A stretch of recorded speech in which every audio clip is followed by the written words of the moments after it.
আসসালামু আলাইকুম। সবাই কেমন আছেন? জানি মনের দিক থেকে আসলে কেউই ভালো নেই। ফেসবুক কিংবা ইউটিউবে ঢোকার সঙ্গে সঙ্গে যেসব দৃশ্যগুলো আসলে চোখের সামনে প্রতিনিয়ত আসছে, সেগুলো দেখার পর আর ভালো থাকা যায় না কোনোভাবেই। কয়েক মাস থেকে কিন্তু আমাদের উপর দিয়ে অনেক কিছু গেল।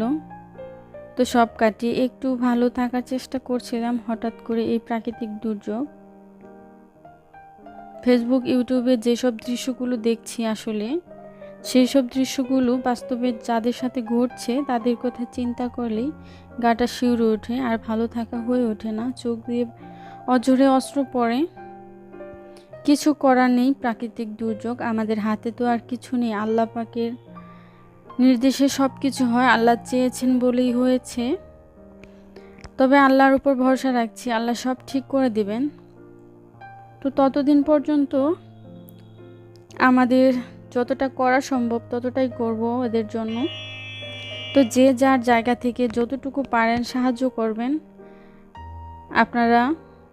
তো অনেকেই কিন্তু এর মধ্যে হচ্ছে অনেক ত্রাণ পানি এবং অনেক শুকনা খাবার অনেক কিছু নিয়ে তাদের কাছে পৌঁছেছেন। তাদের জন্য অসংখ্য অসংখ্য ভালোবাসা, দোয়া।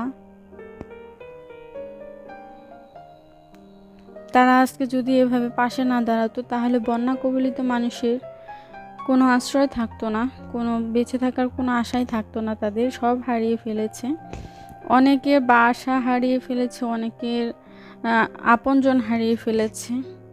সেই কষ্টগুলো তাদের জানি না কোনোদিন ভুলতে পারবে নাকি তারা। সেসব ভাবলেই ভীষণ খারাপ লাগে। তো এখন আর করার কিছু নেই। তো খারাপ কিছুর পরে নাকি ভালো কিছু অপেক্ষা করে, দেখা যাক আমাদের জন্য ভালো কি অপেক্ষা করছে হয়তো সামনে। আল্লাহ পাকের ইশারা ছাড়া তো আর কিছু হয় না। আল্লাহ যেটা করেন হয়তো আমাদের ভালোর জন্যই করে থাকেন। তো বেশ কয়েকদিন থেকে বাইরে বের হওয়া হয় না, আর বাচ্চাদেরও মন খারাপ, বাইরে বের হয় না। তো আজকে সবাই মিলে একটু তিস্তা নদীর পাড়ে গিয়েছিলাম ঘুরতে, আর কি পানি দেখতে গিয়েছিলাম।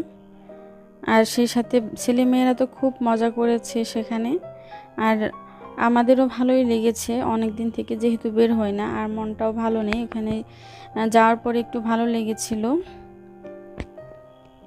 তো নদীর পাড়ে ঘুরছিলাম আর পানি দেখছিলাম আর ভাবছিলাম এই পানি দেখার জন্য আমরা এত দূর থেকে এসেছি, আর এই পানিতে যারা হচ্ছে বন্যা কবলিত মানুষ দিন কাটাচ্ছে তাদের কতটা কষ্ট সেটা ভেবেই খুব খারাপ লাগছিল। আর এখানে তো অনেক মানুষ এসেছে, প্রত্যেক দিন এখানে অনেক মানুষ আসে তিস্তা এই ব্রিজটা দেখার জন্য। এই নদীর পাড়টা ভীষণই ভালো আর কি। এখানে অনেক লোকজন আসে প্রতিদিন, বিশেষ করে যখন পানি হয় তখন অনেক লোক আসে। তো ওখানে বেশ কিছুক্ষণ সময় কাটিয়েছি সবাই মিলে, তারপর চলে আসব। তখন হচ্ছে দেখি রাস্তার ধারে হচ্ছে এরকমের কার্ড দিয়ে নাম ডিজাইন করে আর কি বিক্রি করছে ওনারা। তো আমার ছেলে নেওয়ার জন্য জেদ করলো।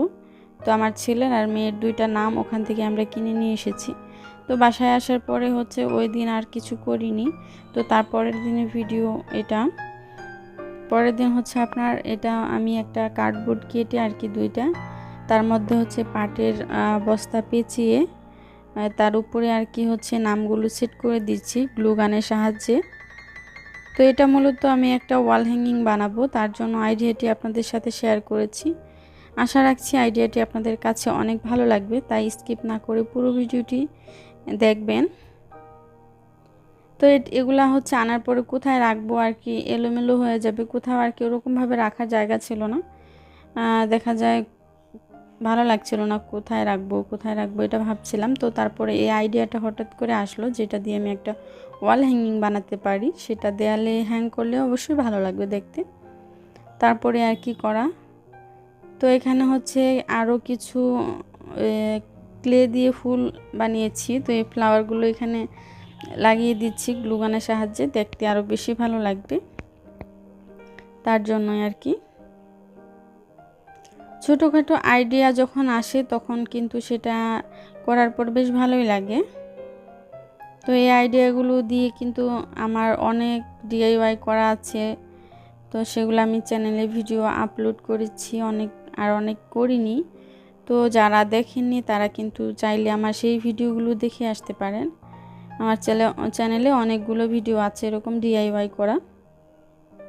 তো সাধারণ কিছু জিনিস দিয়ে আর কি খুব সুন্দর একটা DIY করার চেষ্টা করেছি আমি আমার মতো করে। আপনারা যদি কেউ করতে চান এরকম, তো আপনি ঠিক যে আমার মতোই করতে হবে এটা কিন্তু কথা নেই। আপনারা আপনাদের মতো, আপনাদের যেভাবে ভালো লাগে সেভাবে করতে পারেন। তো এখানে আমার 2টা বানানো কমপ্লিট হয়ে গেল। খুবই সহজ এটা বানানো, যে কেউ চাইলেই বানাতে পারবেন। তো আমি দেখছি অনেকে কিন্তু এরকমের নাম আর কি কিনে নিয়ে আসে কোথাও ঘুরতে গেলে, তারা চাইলে এরকম ওয়াল হ্যাঙ্গিং বানিয়ে রাখতে পারেন। তার জন্য আর কি আইডিয়াটা শেয়ার করেছি। মাশাআল্লাহ 2টা কিন্তু অনেক ভালো লাগছে। তো সাইড দিয়ে কিন্তু বর্ডারে একটু ফাঁকা লাগছিল, তো তার জন্য আমি এরকম মার্কার দিয়ে একটু সাইডে বর্ডার লাইন করে দিলাম। বেশ ভালো লাগছে, এখন আরেকটু বেশি ভালো লাগছে আর কি দেখতে। তো রং দিয়ে করলে হয়তো আরও বেশি গাঢ় হতো, ফুটে উঠতো, দেখতে আরও বেশি ভালো লাগতো। তো আমার কাছে যেহেতু রং ছিল না, মার্কার ছিল, তো মার্কার দিয়ে আমি এটা করে নিয়েছি। তো আপনারা চাইলে রং দিয়েও করতে পারেন।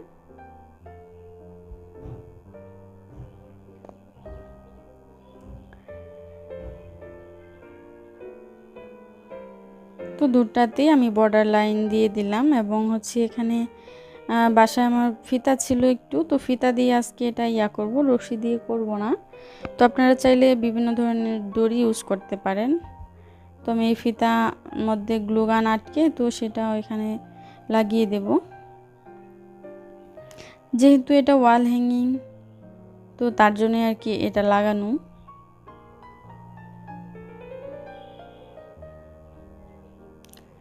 এখানে গ্লুগানের পরিবর্তে আপনারা ফেভিকল কিংবা যে কোনো ধরনের গ্লু ইউজ করতে পারেন।